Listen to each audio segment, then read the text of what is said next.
So today we're going to talk about matrix completion. I guess this is the last day you're going to see. This is the last day that you're going to see anything to do with approximate matrix multiplication and leveraged subspace embeddings. I might have already said that, but now it's really true. This really is the last time. Okay, so starting Thursday, we're going to move into some external memory stuff. So the last thing I want to talk about is matrix completion, sometimes called the Netflix problem. And the idea here is you're given some matrix M, which is, let's say, N1 by N2. And what you assume is that M is low rank, or let's say close to a low rank matrix.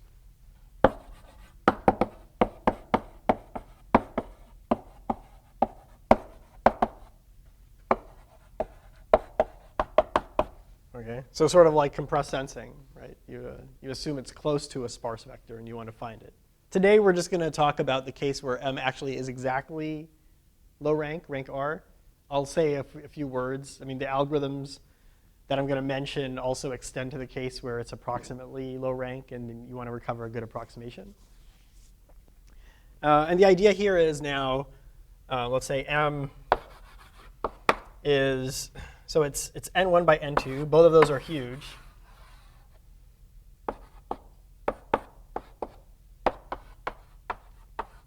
Okay. And maybe these are in Netflix, these are your movies.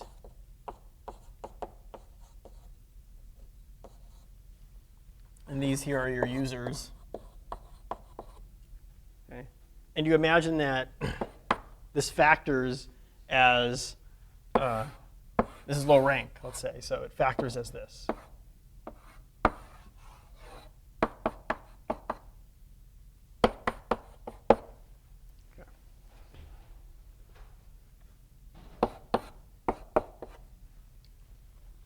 And given this assumption, you want to be able to recover M.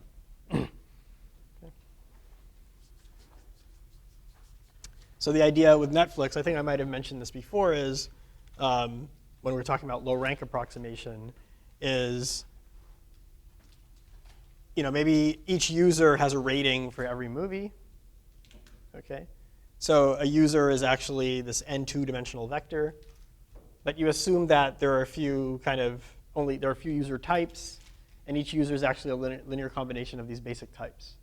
Okay, and then once you know their breakdown according to those types, they're this percent horror lover, they're this percent drama lover, et cetera. Once you know that breakdown into these few types, that explains this entire rating matrix. And this is the factorization here. Okay, and why is it called matrix completion?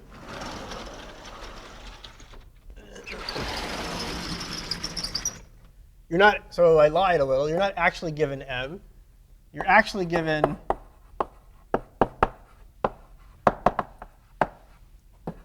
some tiny fraction of the entries of M. Okay, so you don't know every rating for every movie for every user, because in real life, users don't rate every single movie in your database. You only know a small fraction of the entries of M. Okay. Whoa, this is really slanted. You only know a small fraction of the entries of M, and kind of given that small fraction that you do know, you want to infer all of the entries of M. You want to recover the entire matrix M, given that you only know this small fraction. Okay. What do you define as recover in what sense? So you're given as input M restricted to a few entries, and then you have to give me M. You mean like the difference of for example, Frobenius norm or So here I'm going to assume that M actually is so from now on, I'm going to assume that M actually is exactly rank R. Oh, I see. The algorithms I'm going to mention do extend to the case where there's noise. But let's just pretend that it's exactly rank R. So given this assumption, I want to say that kind of given only few entries of the matrix, we can recover the entire matrix. Exactly. Exact recovery. Okay. So that matrix does not exist in the sense that it's more of a prediction than recovery, right? So for in the case of like Netflix, as you posed the problem. right. So I mean, my assumption is that there is an underlying truth, which is a low rank matrix. Okay. So in reality, there is this noise. But let's ignore the noise for now. Then there is this underlying truth. You are a user, and you do have some underlying types, okay? And I want to recover, given that assumption, I want to be able to recover the entire matrix. Yeah, so I'm phrasing it as recovery. There is a truth, and I'm trying to recover that truth. Okay. Good. Any other questions? And we're going to make a model assumption, which I think is one of the more unrealistic things that I'm going to say today. But it's an assumption that many papers have made. We'll assume we are given m random entries of m uniformly at random.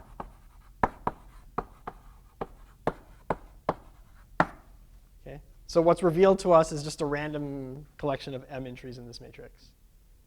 Okay. Which, in a real situation, I as a user don't watch a random set of movies. I probably watch movies that are similar to each other, or there are probably clusters of movies, and I watch very similar movies within those clusters. But this is the assumption that many works have made. Okay. So given m random entries, we can recover uniquely one exact matrix. Yeah, we'll recover m exactly. Well, I didn't tell you what m is. I didn't tell you what little m is. Okay. Yeah.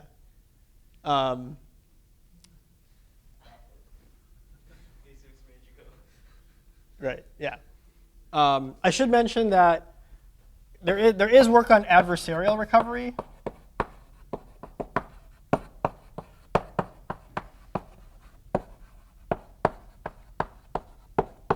But not as much. And also the bounds you get there are not as strong. So if you want to look at one such work, there's a paper by Schramm and Weitz on the archive. Okay, but kind of, I think in the best case scenario, they need to look at like a constant fraction of the entries of the matrix. Okay, whereas for us, I'm gonna show you the bound soon. We're gonna look at like way less than that. Okay. So the dimension of adversarial recovery is like Means that like as long as we see, so here I'm saying we see m random entries of m, right? So what if there's an adversary who's trying to mess up our algorithm, and they show us like m carefully chosen entries to try and trick us? Then what they say is as long as you're still seeing at least a constant fraction of each row and column, let's say, you can still do recovery given some assumptions. There are some assumptions we need to make about m beyond just low rank. Okay? But making those assumptions, you can still do recovery. And just to clarify, you're seeing entries and not their position. It's not like a snapshot of the entire matrix. You're just seeing random entries, just the entries themselves. Yeah, and you know where they are. So you see. You also know where. Yeah, so you're given like a random set of entries, ij, and you're also told mij. So you know ij, and you also know mij for a random set of ij. Okay, so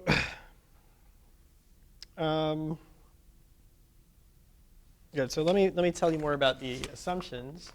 Or actually, no. Before I tell you the assumptions, let me tell you the algorithm, because the algorithm makes some intuitive sense. So the algorithm, it's going to look a lot like the algorithm you saw for, well, basis pursuit. Okay. This is called N&M, which is nuclear norm minimization.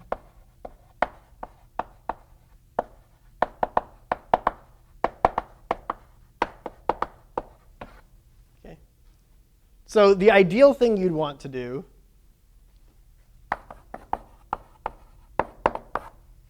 is, let's say that, some notation, you're given R omega of M, where omega is a subset of N1 cross N2.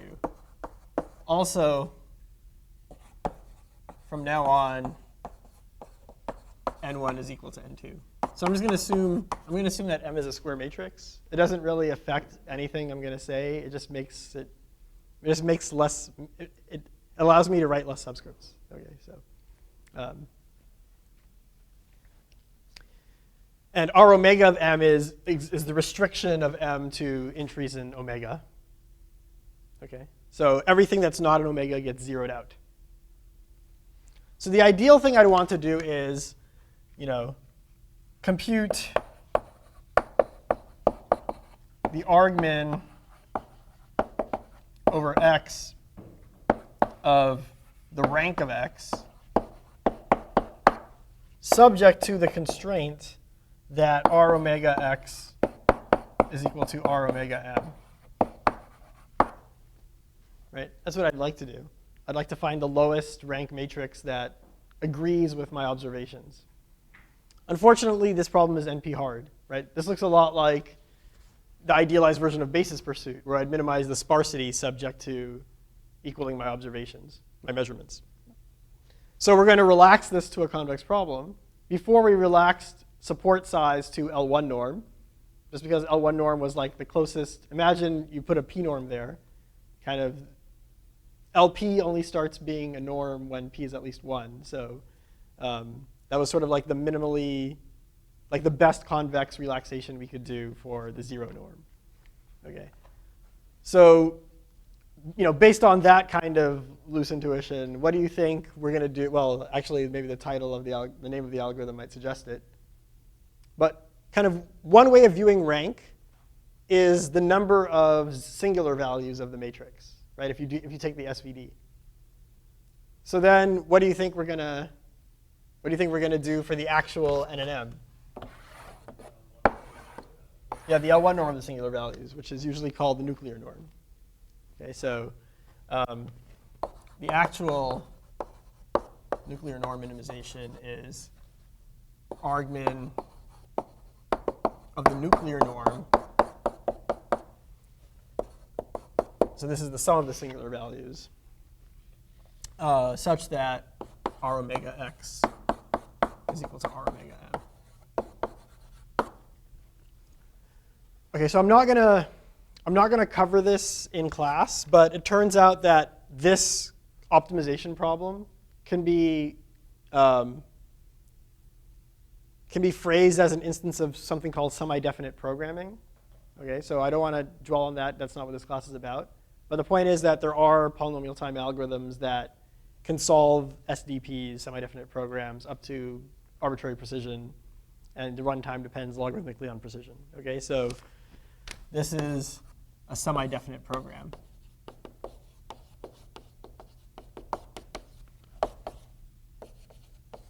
Which can be done in polytime.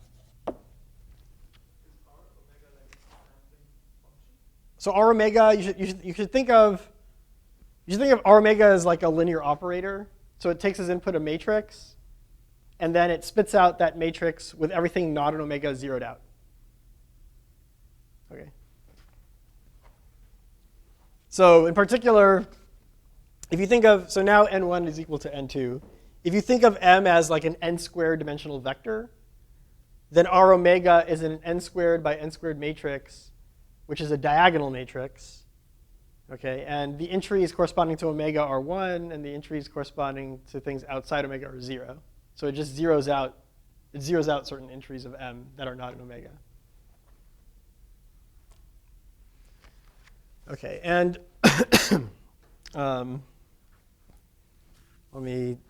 so the first work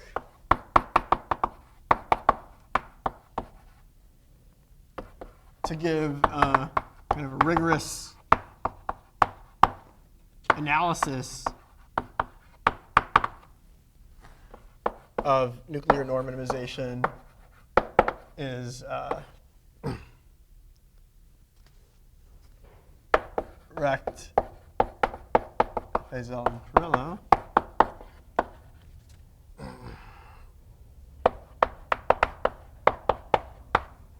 Okay. And since then, well, that was not in the that was for other problems as well, not just matrix completion. But for N&M applied to matrix completion, there was a paper by Candice and Recht.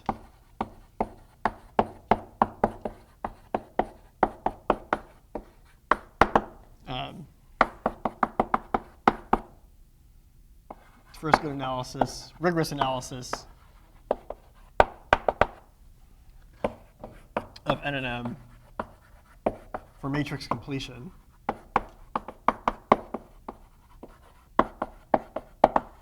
And then after that, there was an improvement by Candice and Tao. Kind of, the name of the game then becomes like minimize M, right? I haven't told you what assumptions we're going to make about capital M, but there are like two things in this game. One is make as few assumptions as possible, and the other thing is make this little m as small as possible, right? So you can play those games, and there are a sequence of works that, yeah. So it's not immediately obvious to me why both actual and ideal will offer a unique solution. Oh, yeah, I mean, we didn't prove anything yet. Oh, Yeah. So the solution is unique. Yeah, there's a unique solution, and it's going to be capital M. Well, notice that this is randomized, right? Because we're taking a random sample of entries. So what we're going to show is with high probability over the random samples, the solution is unique, and it's capital M. I mean, capital M is always a solution, right? Yeah. Well, okay, no, I guess I shouldn't say that. There might be something that has even smaller nuclear norm than capital M. So let me not say that. Capital M is always feasible, right? The thing is, it might not be the optimizer. But what we're going to show is that with high probability over the random samples, if little m is big enough, if we take enough samples, then it will be the optimizer. Yeah. Why exactly do you want to minimize nuclear? Oh, so similar to basis pursuit, right? So when we're doing compressed sensing, kind of the idealized picture in our head was subject to agreement on the linear measurements we've made, we should minimize the support size of the vector, right? The problem is that that's an NP-hard problem, so we relax support size to L1 norm. So kind of rank is sort of like support size of the vector of singular values. And this thing here is the sum of the singular values. This is the nuclear norm. So this is the sum of the singular values. So if we plug in the solution of the actual N&M into the ideal one, can we prove that there's some kind of approximate bound? Wait, sorry, say it one more time. So if we get let's say we get a solution of x, like in actual N&M, and then we plug it back to the ideal one. Yeah. Does the rank have like any kind of guarantee bound?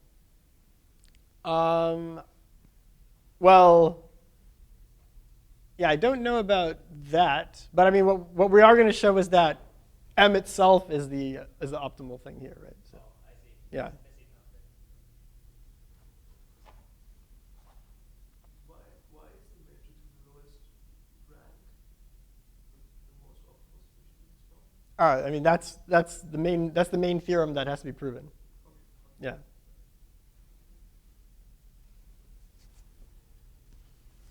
Yeah, the theorem that's going to be proven is that the solution to this, the minimizer of the nuclear norm, will be capital M with high probability over the choice of the random entries, as long as we take enough samples. And that would imply the ideal case as well. Well, I mean, forget about the ideal case. We're never actually solving that.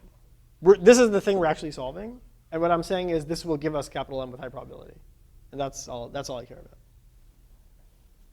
Okay, so there was some improvements by Candice and Tao in 2010.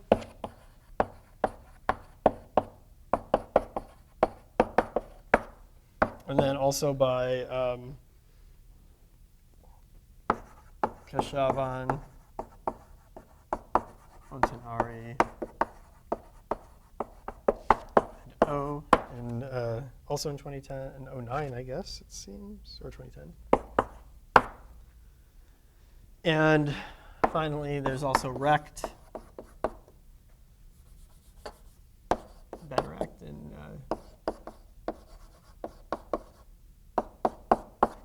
and these are all improved quantitative improvements.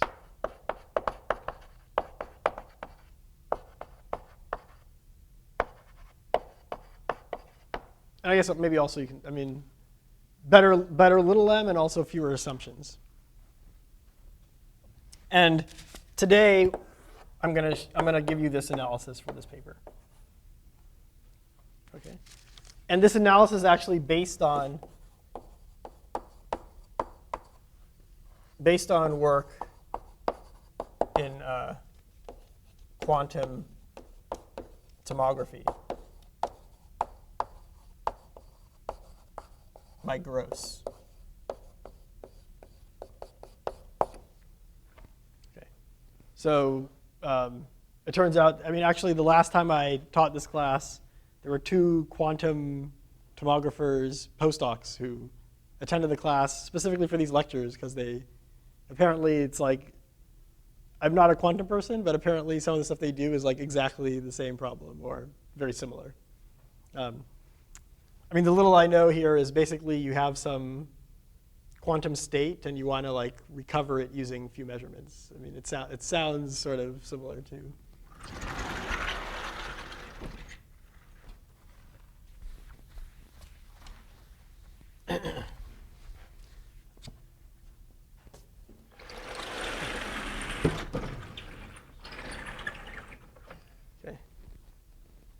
But don't worry, I don't know quantum, and you don't have to know quantum either to understand what's going to happen here. So I want to get there. So all of these are analyzing exactly this algorithm, which is trace norm minimization, nuclear norm minimization. And even this paper was analyzing nuclear norm minimization just with adversarially revealed entries. Question? Oh, sorry. Yeah, I thought you. So I do want to mention that there are other approaches. Okay, so remember before basis pursuit gave great guarantees, but we didn't like it because it was slow. So then we started doing iterative algorithms. Okay, so people have done the same thing for matrix completion. They've developed iterative algorithms that still try to give good guarantees, but are faster. I'm not going to cover them in class, but I'll just mention their existence.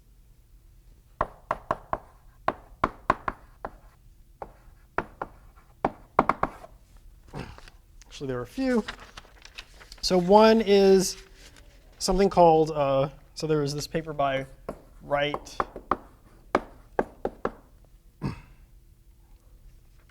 Ovak, and Figueiredo.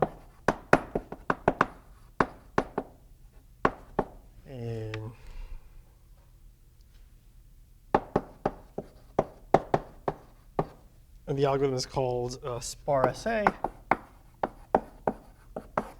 So first of all, I'll present it in the case where there's actually noise. Okay, so when there's noise, you can't really do this anymore because you don't expect there to actually be, your low rank M isn't actually your low rank thingy. So what you do is, kind of replace R omega x equals R omega M with R omega x minus R omega M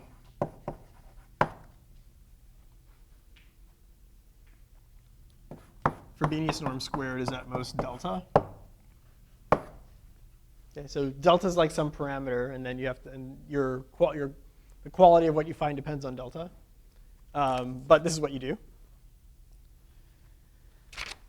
And you can imagine a regularized version where actually it's unconstrained, but you put a penalty based on this in the actual objective function. So you try to minimize the nuclear norm of x plus mu times this regularizer. Okay, so this thing tries to compute kind of the optimal x, which is the minimizer x star plus mu times r omega. Well, let me say, in general, ax minus b. Okay. Where in our case now, a is r omega and b is r omega m. Okay. And it's an iterative algorithm that you pick x0 and a step size t. And then what you do is you set z to be equal to xk minus t times a transpose axk minus m minus b.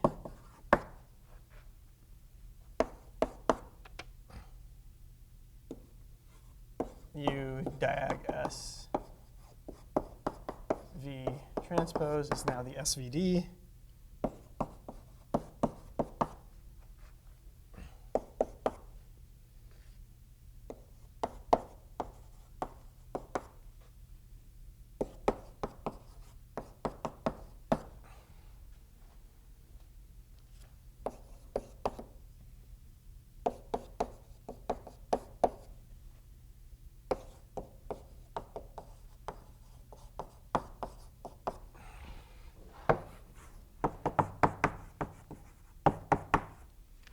Okay, so you pick some initial guess for your matrix, for your optimal matrix x0, and then you iteratively do some kind of like gradient. I guess this is called projected gradient descent.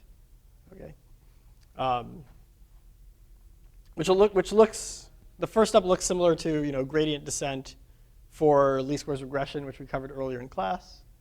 And then you do this step where you kind of approximate the matrix, the new matrix, by a low rank matrix. Okay, so this is not, I guess this is more of a soft thresholding than a hard thresholding. Hard thresholding is just you just keep the top k. Here is you keep everyone who's like big enough, and then zero out everyone else. Yeah. So what does it say that it's max s minus 1? Mu, where mu is your penalty on the regularizer. Okay. So the middle step requires you to calculate the SVD of C, right? That's right. So this is a pretty expensive iterative. Right. So the idea is just to be faster than semi-definite programming. Yeah. Now, one thing that I've wondered about, which none of these papers are doing, is so in this paper, if I remember correctly, kind of empirically they observe that these iterates always are low rank. Okay. And we know from this class how to get good low rank approximations, right? Using subspace embeddings. So you could imagine, given this z, coming up with xk plus 1 using a good low rank approximation. This is something I haven't seen using things we know, and this is something that I haven't seen done. So it'd be good at least to see empirically if that's a useful thing to do.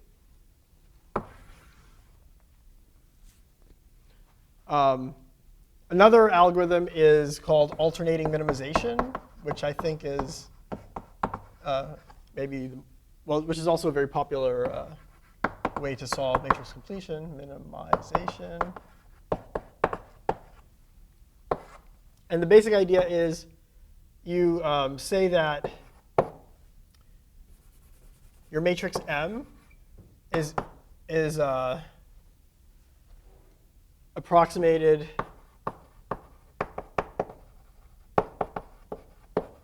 by xy, where these are, let's say xy transpose, these are both n by k. So this is a rank k decomposition. And let's start with x0, y0. This is our initial iterate. And the initial iterate we have, x0, y0, is like a terrible approximation. M is nowhere near x0, y0 transpose. So then we iteratively try to improve it. And why is it called alternating minimization? It's because at any given step, so we say for L, let's say equals 1 to t, we first try to get a better x, and then we try to get a better y, and then we iterate back and forth. So what we say here is kind of xl is the argmin of m minus xl, argmin over x, m minus x, y, l minus 1, Frobenius norm squared. And then we set yl to be the argmin over y of m minus xl y, Frobenius norm squared. And we just keep doing that over and over again. Okay? And each one of these is a regression problem, which again, actually, when I look at these papers, I don't see them mentioning that you can do approximate regression quickly. So that might be an interesting thing to try at some point. And then you just keep doing this and hope that it converges to M or something close to M. Does that make sense? And recently, there have been a few papers from the theoretical CS community that have analyzed, I think not exactly this algorithm, but a variant of this that they could actually prove good things about. Okay, and if you want to see some analyses, see there's a paper by Moritz Hart in Fox 2014, and also Hart and Wooters.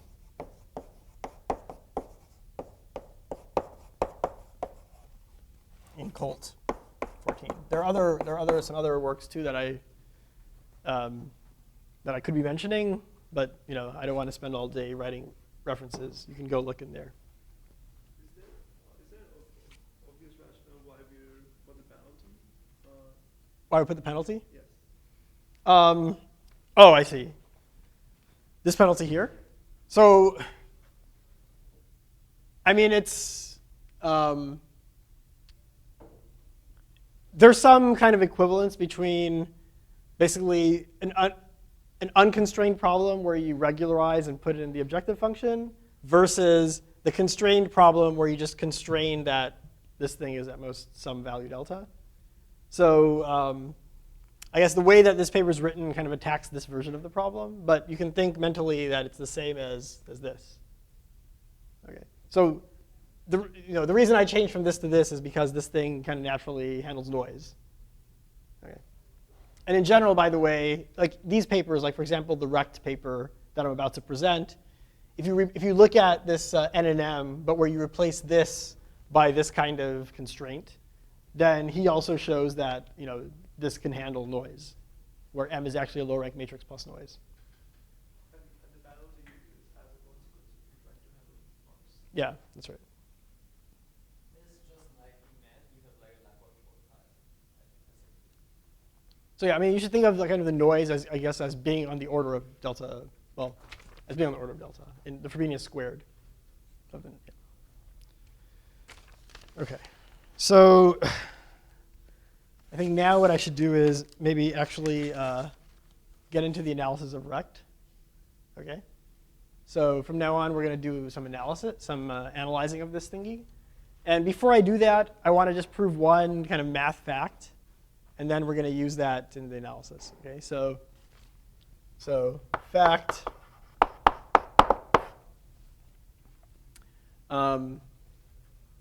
Well, first, before I do the fact, let me do a definition.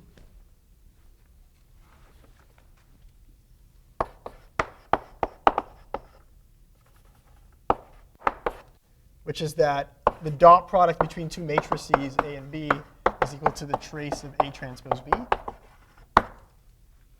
which is equal to the sum over all ij, aij, bij.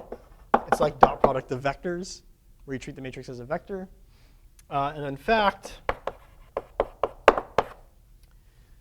the nuclear norm of A star is equal to the sup over B having operator norm at most 1 of A dot B.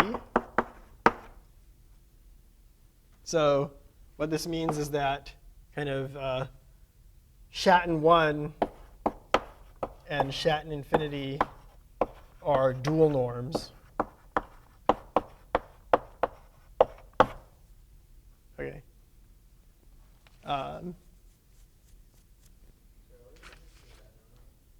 The Schatten P norm is take the vector of singular values and take its LP norm. So in particular, if A and B are vectors, right, L1 and L infinity are dual in the sense that the L1 norm of a vector is the sup over all other vectors of infinity norm at most 1 of their dot product, right? So in particular, how would you do it? Well, the L1 norm of x is x dot y, where y is a sign vector that agrees with x on every coordinate in sign. Right? That's how you achieve the sup. So let me prove this. It's actually not too complicated to prove. So first I'll need a lemma which says that A star is at most the min over xy such that xy is equal to A of xf Frobenius times y Frobenius.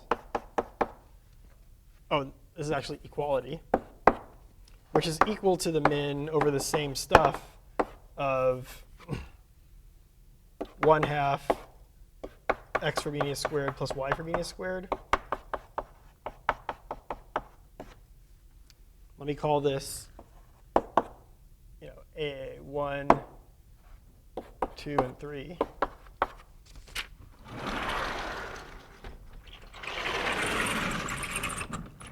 So proof of the lemma.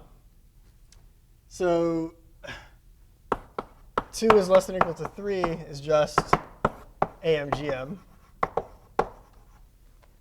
right? 3 is less than or equal to 1. Right, AMGM just says AB is at most 1/2 A squared plus B squared. 3 is less than or equal to 1. Well, I just need to show that there is an xy with A equals xy such that that thing is at most that. So in particular, the min will be even smaller. Okay, so I'll just choose x to be equal to y to be equal to A to the 1/2. Right? Remember what this means. It means that if I write A to be equal to U sigma V transpose, then A 1/2 is equal to U sigma 1/2 V transpose, where sigma 1/2 means you just square root each singular value. Then xy does equal A, and the Frobenius norm squared of A 1/2 is exactly the nuclear norm, because you square rooted each singular value. And then now, I guess the one that maybe takes slightly more amount of work, 1 less than or equal to 2, is, so let xy, let me write, xy star is equal to A, xy transpose. Let xy be such that A is equal to xy transpose. Okay. So for example, x is U sigma and y is V or whatever. Okay. Just do any such decomposition. Now, note that the nuclear norm of this thing is equal to xy transpose nuclear norm, okay, which is at most the sup over AI as well as BI of some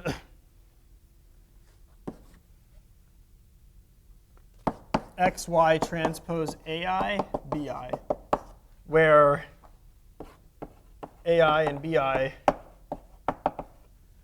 are orthonormal bases. Okay, so why is this inequality true?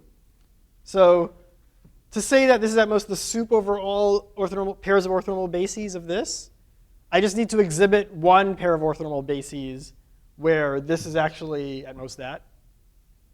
Okay. And one thing you can do is let the AIs be the columns of U and let the BIs be the columns of V. And then this actually becomes equality. Okay. So I'll leave that to you to verify, but it's nothing too tricky.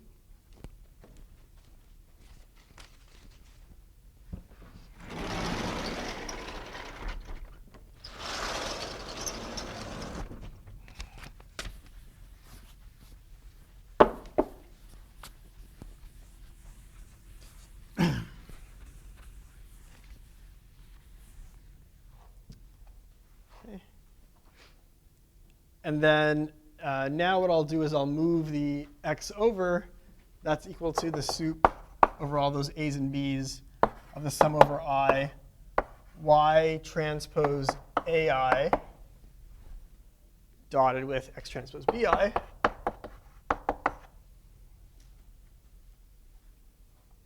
Okay. Good.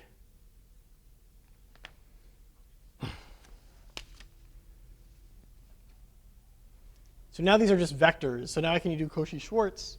This is at most the sup sum over I y transpose ai times x transpose bi. And then I can do Cauchy-Schwarz again. This is at most sup sum over I y transpose ai L2 norm squared square root times sum over I x transpose bi L2 norm squared square root. And notice that this is a vector, but I can imagine it's a matrix.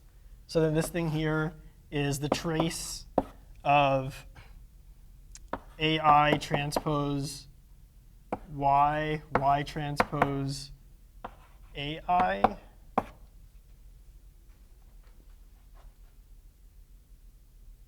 Okay. And then I can use cyclic property of trace, which says that this is equal to the trace of y transpose ai transpose. And then I summed over y. I summed over I. So when I sum over I, there's a sum over I here. But what's the sum of ai transpose? It's the identity, right? Because this is an orthonormal basis.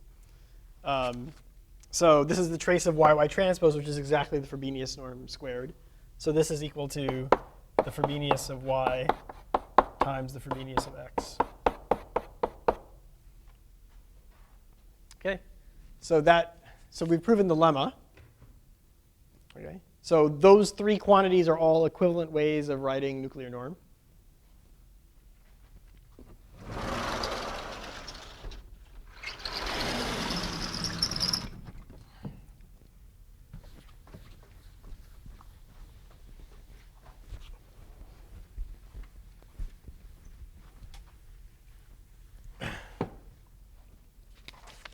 Good. So now just proof of claim.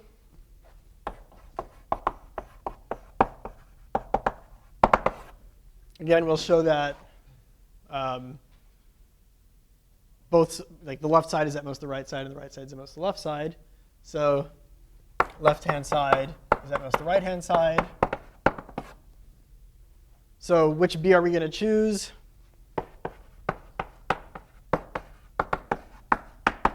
Okay.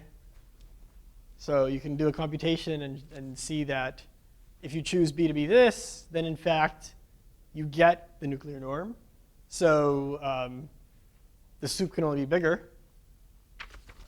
How about the right-hand side is at most the left-hand side? So what do I mean by this? I want to say that kind of for all B with operator norm 1, we have that A dot B is at most the nuclear norm. Yeah.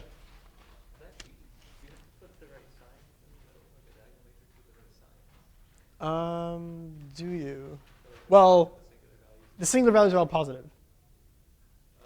Right? This is not eigenvalues. This is the SVD. Yeah. They're all strictly positive.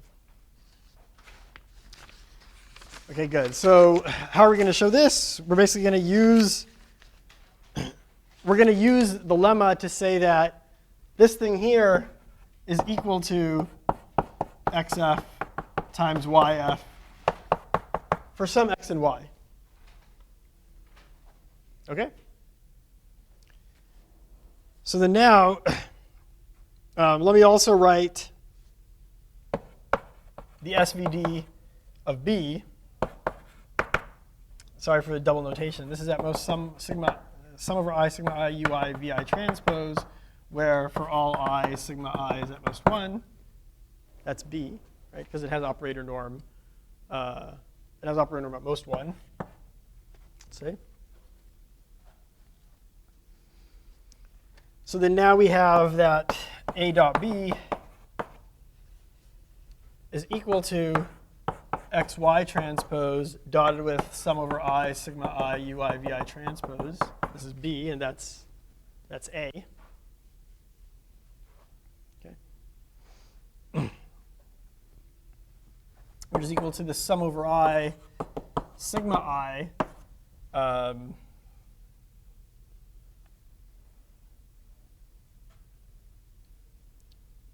and let me think for a second.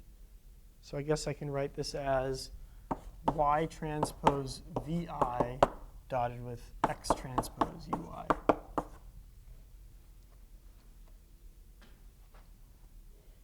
Okay. Which is at most sum over I. Sigma I is at most 1. This is at most y transpose vi times x transpose ui.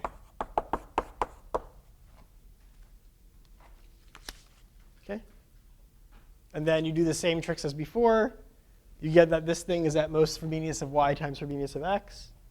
But that's exactly equal to the nuclear norm of A.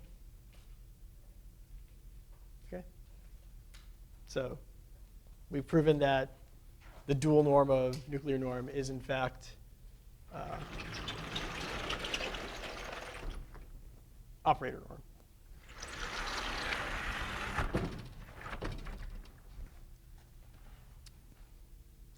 Okay, so let's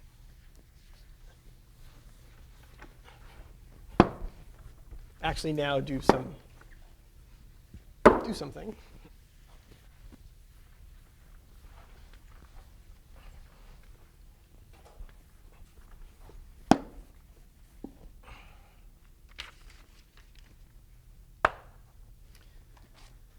Okay, so define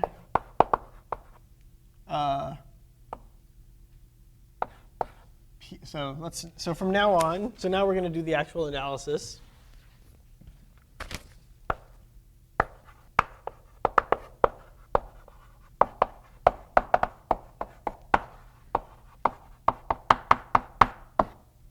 Let me set up some notation. M is going to equal U sigma V transpose. Okay. P of T is an orthogonal projection operator mapping matrices to matrices.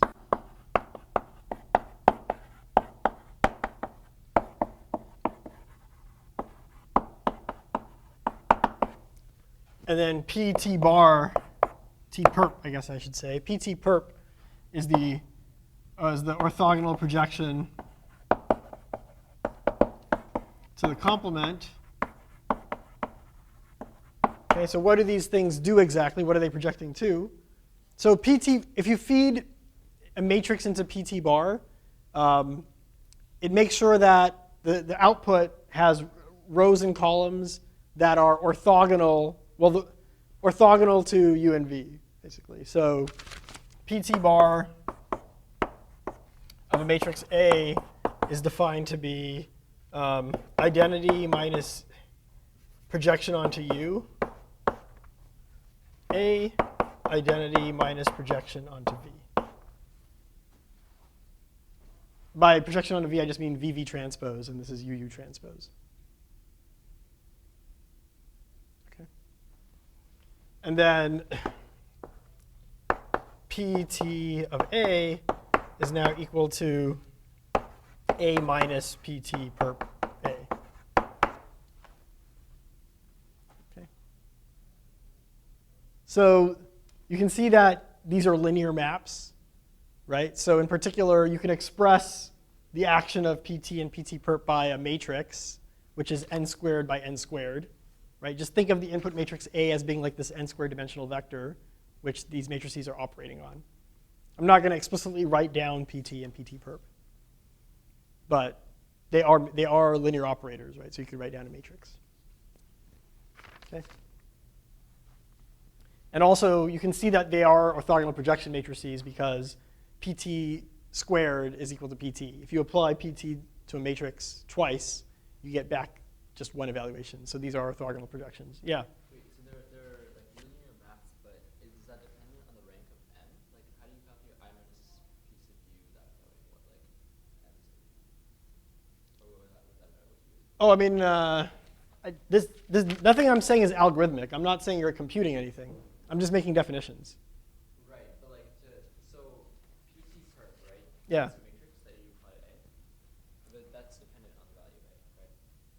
But it like exists. He's not. Yeah, I'm just saying. Knows it. Yeah. He's not saying it exists. Right. Yeah. Okay. And also, I'm going to assume that from now on, omega is a subset of n cross n is a multiset. So I said before that we took little m samples from the matrix capital M, okay, and then we stuffed those in omega. So now we're sampling with replacement. So each of our samples is uniformly random. So in particular, we might sample the same thing multiple times, in which case R omega is diagonal matrix where kind of ijth entry is the multiplicity of ij in omega.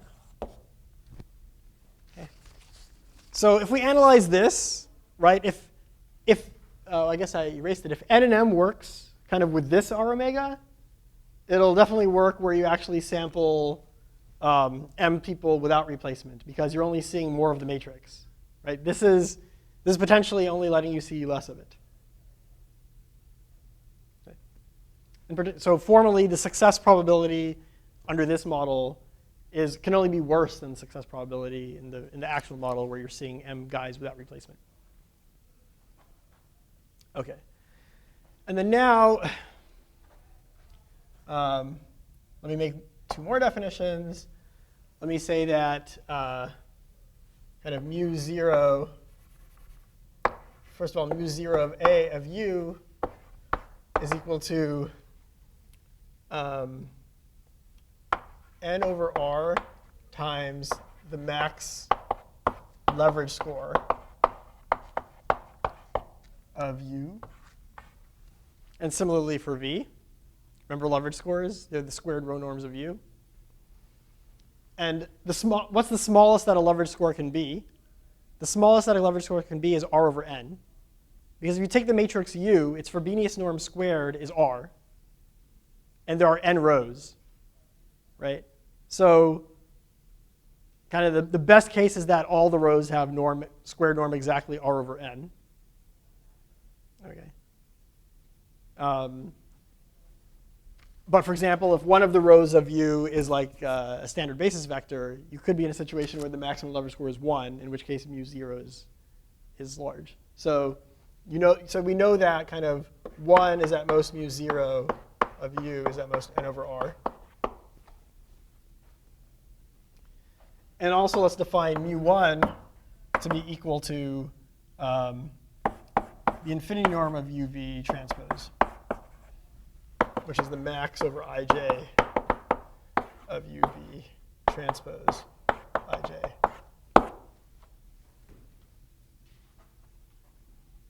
Okay. And by Cauchy-Schwarz, you can show that this thing is at most something like mu0 times the square root of r. It can be smaller, but it can never be bigger than that.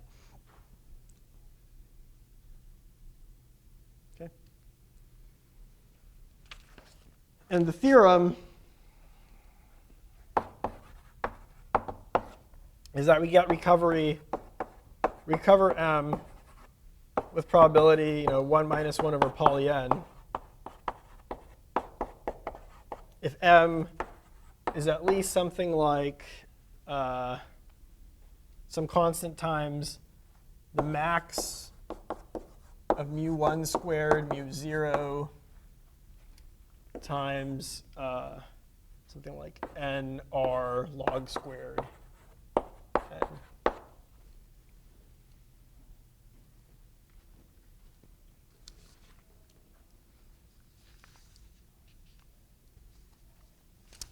Let me make sure I'm not lying to you. I'm pretty sure that's the theorem.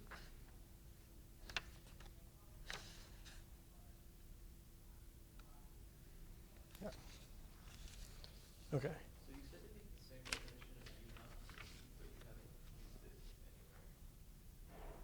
anywhere. Oh, sorry. So mu is the max of mu naught of u and mu naught of v. Oh, so when you write mu1 as opposed to mu0, that's what you mean by mu0? Yeah. Sorry.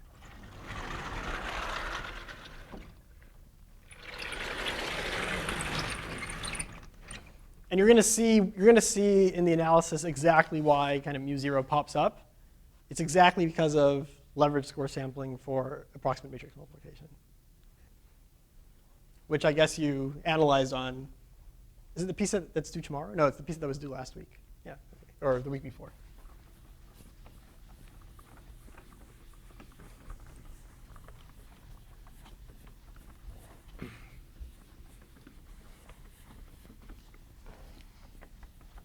So the way I'm going to do this, especially because I think, well, yeah. So the way I'm going to do this, I'm going to state certain conditions, such that if those conditions held, then we would definitely recover M. And then I'm going to explain why those conditions hold with high probability as long as M is big enough. So these are deterministic conditions that suffice to recover M. So conditions.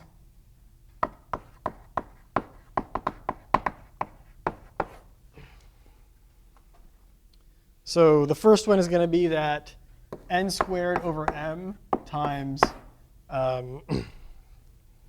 pt r omega pt minus m over n squared pt is less than a half. By the way, so what is this? Does this remind you of anything? It looks kind of like all the equations from subspace embeddings. Yeah, it actually is AMM, right? This is basically, AMM was about,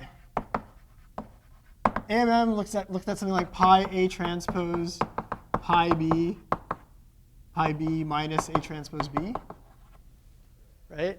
And in this case, A and B are both equal to PT, right? So notice that PT is exactly equal to PT.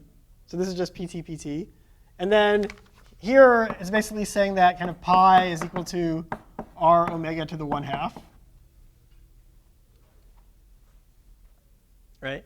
Which is, so kind of before when we were doing subspace embeddings, we were doing leverage score sampling.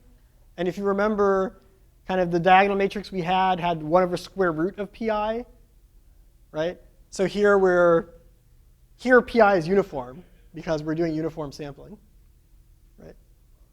Which is why kind of imagine this scale factor gets like absorbed into r omega, and the scale factor actually multiplies this and cancels it. And this is like exactly AMM, except we're using uniform sampling instead of leverage score sampling.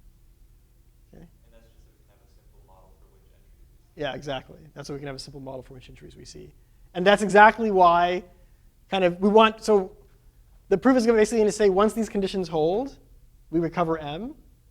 So one of the conditions we want to hold is AMM. But we know how many rows we need to sample for AMM, right? It's like the sum of all the leverage scores, right? Because if we sample each row with probability proportional to its leverage score, we know we'll get AMM. So the total number of rows we sample in expectation is the sum of leverage scores. Unfortunately, we're doing uniform sampling, not leverage score sampling. So we need to compensate. How do we compensate? Kind of really in leverage score sampling. OK, so on your P set, I had you analyze the case where you're doing exact leverage score sampling. But as long as you sample each guy with probability at least his leverage score, you still going to get the same guarantee. Okay, you can do it as an exercise if you want. So we need, if we're doing uniform sampling, some people aren't sampled enough. They're undersampled, right? Because their leverage score might be big. So we need to oversample to make sure that they're sampled at least by their leverage score. And that's exactly why mu0 comes in. We can't just ask the users to rate movies. According to leverage scores, yeah.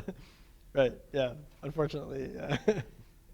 That's sort of also self-referencing, because the leverage score depends on the matrix. Yeah, Which so that's exactly why mu0 comes in. Mu1 comes in later for some other technical reason. And now think about AMM, right? How many rows did you need to sample for leverage score sampling? Rank log rank, right? If you remember, it was like for failure probability delta with like a rank D matrix, it was D times log D over delta over epsilon squared, right? Well, what's D? D is the rank of PT. PT is this orthogonal projection matrix, right? So what's one way to see, kind of if it's not intuitive, what's one way to see, I didn't even specify what this matrix PT is. I just said it's an orthogonal projection on matrices, and maybe it sounds confusing. If you have orthogonal projections, then kind of that's like UU transpose, right, for some U. If you just look at the trace of UU transpose, that tells you exactly the dimension of the projection, right? So we can look at the trace. The dimension of T is exactly equal to the trace of PT, okay? Which I can write as, it's going to be equal to like the sum over all ij of PT, EI, EJ transpose. These are like the standard basis vectors for matrices for Frobenius norm squared. And if you do this calculation out, you'll get that this thing is equal to the sum over I, j, PU, EI, L2 norm squared, plus PV, EJ, L2 norm squared, minus PU, EI squared times PV, EJ squared. You can do this calculation. This thing here, well, if you sum over I, you get R, but then there's a free j there. So this is equal to NR. This is also equal to NR minus the sum of PU EI squared times the sum of PV EJ squared, which is R squared. So this whole thing is equal to R times 2n minus R,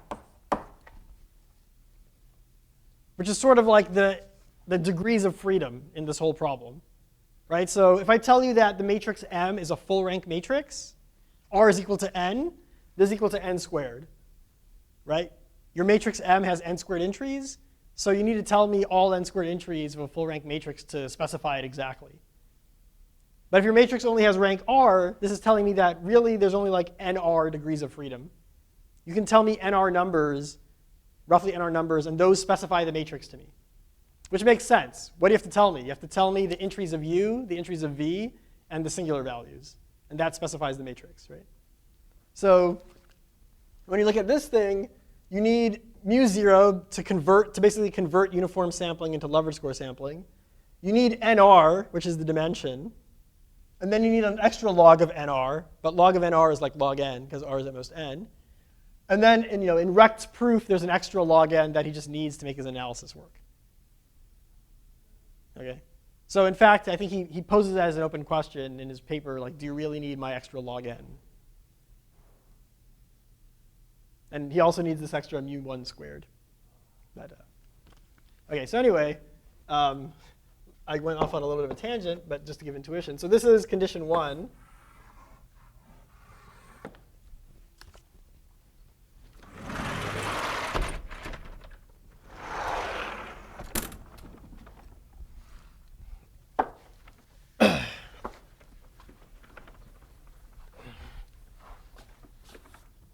More conditions.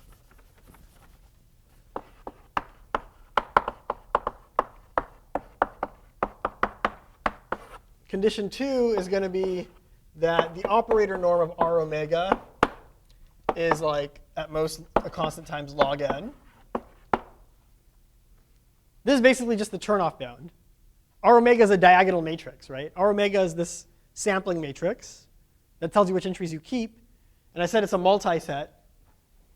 Well, we're sampling less than n squared things. And there are n squared entries. So by turnoff bound, we're not going to oversample anything by more than log n. OK, so this is basically just turnoff bound. Implies this. And then this is the one that maybe is a little trickier. Well, this actually requires some work. It's a lot trickier. So there exists a y in the range of R omega such that, first of all, pt of y minus uv transpose for Frobenius norm is at most square root r over 2n. And also pt perp of y is at most a half. Okay, so that one actually requires some work to justify. Okay, so let's just pretend that we have these 3 conditions. The first 2 are sort of familiar to you, hopefully. The third one requires something. Okay. But by the way that you, I don't know if we're going to have time to actually show that condition 3 holds with high probability, but I'll let you look at the paper. It basically is a bunch more AMMs. Okay, so I mean, there's some argument you have to do. There's more things you have to condition on happening, but you say if all these good things happen, then such a y exists, and all those good things happening is again AMM, approximate matrix multiplication. Okay, so okay, good. So these conditions hold. So what do we want to show? We want to show that M is the unique solution to nuclear norm minimization, right? So want to show that for all z in the kernel of R omega, we have that the nuclear norm of M plus z is strictly bigger than the nuclear norm of M. Right? That's exactly what we want to show, which means M is the unique minimizer. So first of all, we know that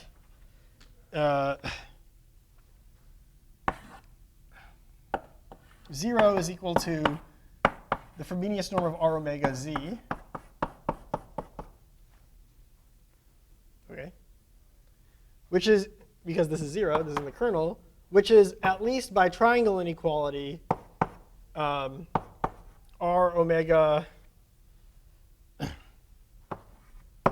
pt of z minus R omega pt perp of z. Yeah? OK.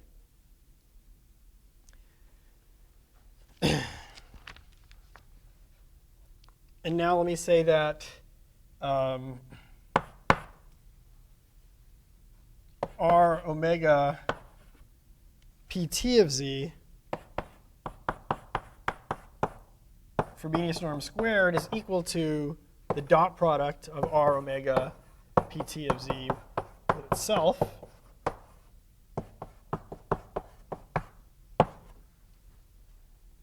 Right?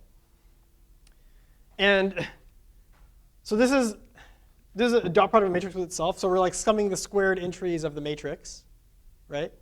Notice that all the R omegas is this diagonal matrix that basically multiplies each entry by something that's at least 1, maybe more than 1 if there's higher multiplicity.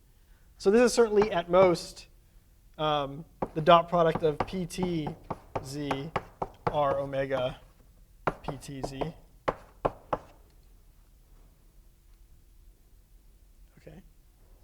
This is maybe a really dumb question, but are omega like zeros thinking down to Yeah, but it's also here. Okay. And you're leaving it on that side. I see. Yeah, I'm leaving it on one side. And then now I can, PT is like actually a matrix that acts on, think of Z as like a vector. This is like a matrix that acts on Z. This is equal to Z dotted with PT transpose, which is just PT because it's an orthogonal projection, R omega PT Z. Oh, I need that condition.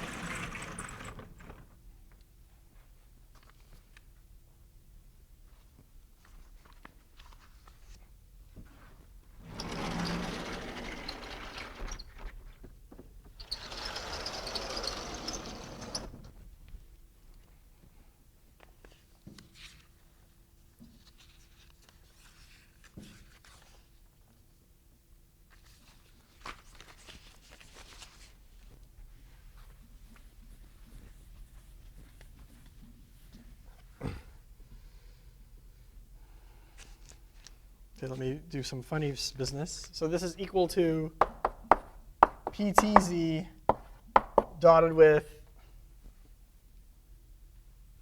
PT R omega PT PTZ. Right, so everything, I mean, I'm already, the thing on the right-hand side here is in the image of PT. It lives in subspace T. So if I just replace this with PTZ, it's the same thing. It's the same dot product. And PT is the same as PT squared.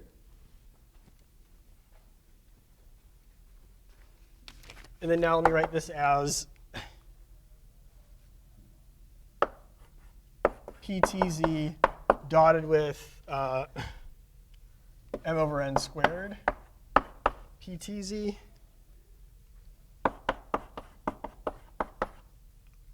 plus PTZ dotted with PT R omega PT minus PT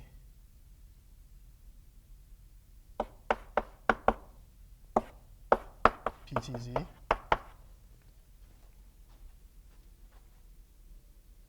m over n squared come from? Sorry? Where did the m over n squared come from? Oh, yeah, that's here.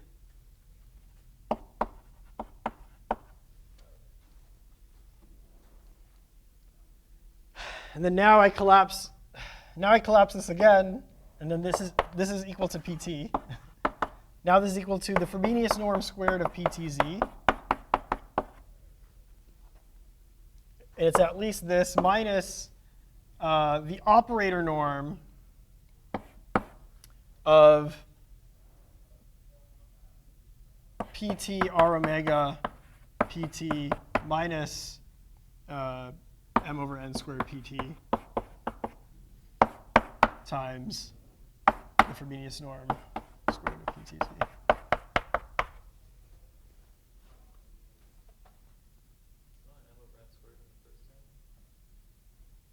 Yeah. What? How did you get the second term? I just took this and I added and subtracted this. Right. To get the second term of the subtraction, how did you get that? Again, last line. Here? Yeah. Oh, I just used the fact that A dot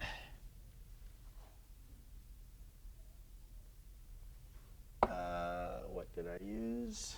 Oh, never mind. This is clear, yeah. So that just ends up being like less than m over 2n squared. Right, so well, at least. This is at least m over 2n squared. So this thing here is at least m over 2n squared.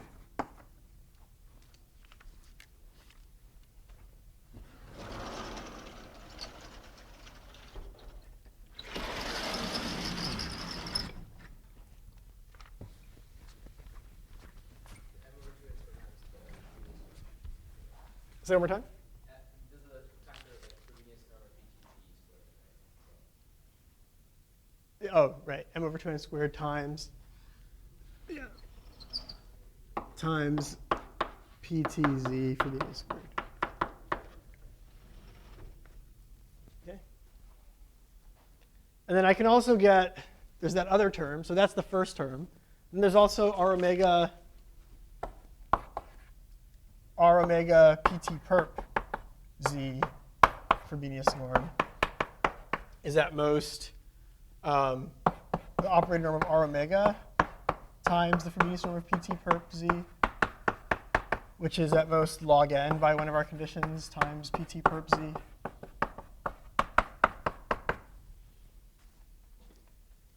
Okay. Which implies that at the end of the day, if you just use this over here, right? So now I just move this thing to the other side. Yet PTZ Frobenius norm is at most something like, well, you can get something like n over 2r, square root n over 2r. That's like not very.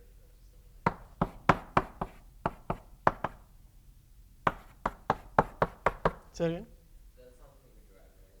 It's just like, how does that follow? Well, so there's, notice that there's an m here, right? M is the thing that is my free parameter that I can choose. It's how many samples I'm taking. So I'm basically, I chose m to be big enough that when you move things over, right? So what we actually showed is make sense? I just chose m big enough to like kill everything and give me however something small I wanted. Okay, so good, we've established that.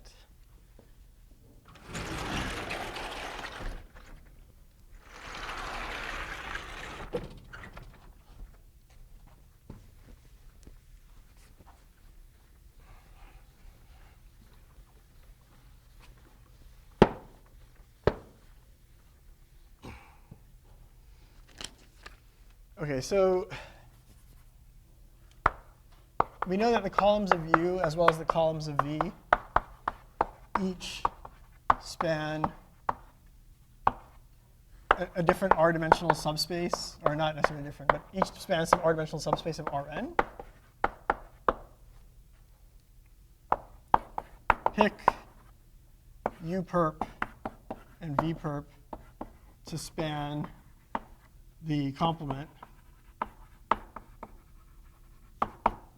such that U perp V perp transpose dotted with PT perp Z is equal to the nuclear norm.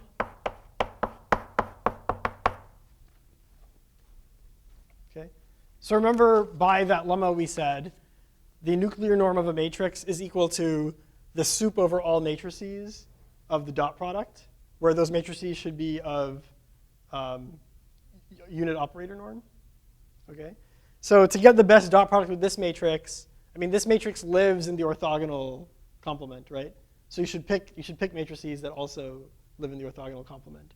So I'm just calling those matrices. I'm just calling that matrix U perp V perp transpose, right? It has operator norm 1. Okay. So now, finally, in the last minute, we'll try to actually show what we want to show.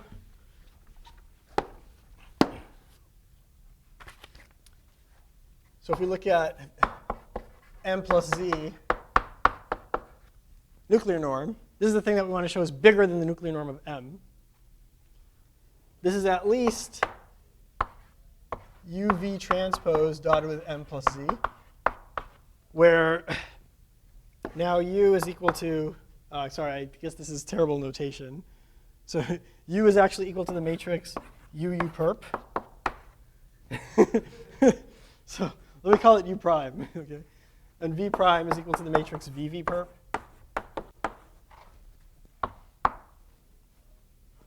Okay, which is equal to UV transpose plus U perp V perp transpose M plus Z. UV transpose M is equal to the nuclear norm of M. And this is in the good. So plus UV transpose plus U perp V perp transpose dotted with Z.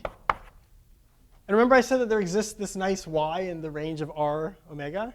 So in particular, Y is orthogonal to Z, because Z is in the kernel. So I'll just stick a Y in there. I can, right? Yeah? Are you with me? And then now let me say that this is equal to M nuclear norm plus UV transpose minus PTY, PTZ, plus U perp V perp transpose minus PT perp Y dotted with PT perp Z.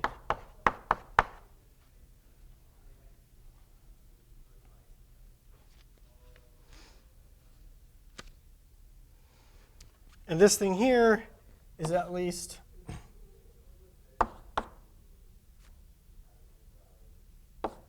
M star minus the Frobenius norm of UV transpose minus PTY times Frobenius norm of PTZ minus plus, okay, good. So plus U perp V perp transpose out of PT perp Z is equal to the nuclear norm. That's how we chose it. Plus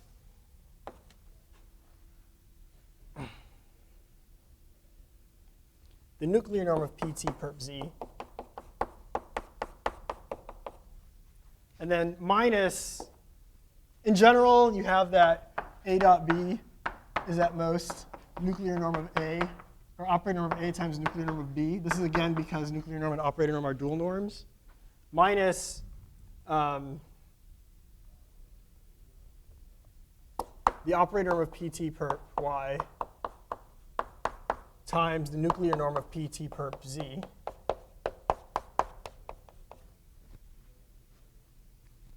But this is at most a half, again by magic, which we didn't cover. Right?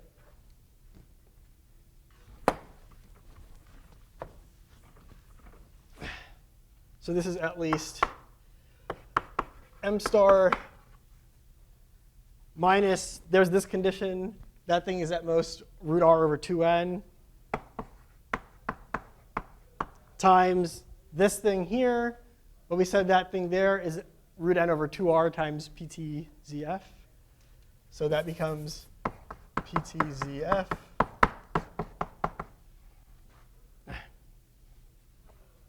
plus PT perp Z star over 2, I guess. I think the next class is coming in. Okay, so I think what I'm going to do is, so there's just like a couple more steps. Now it's like basically just manipulation. So I'll just inject those into the notes.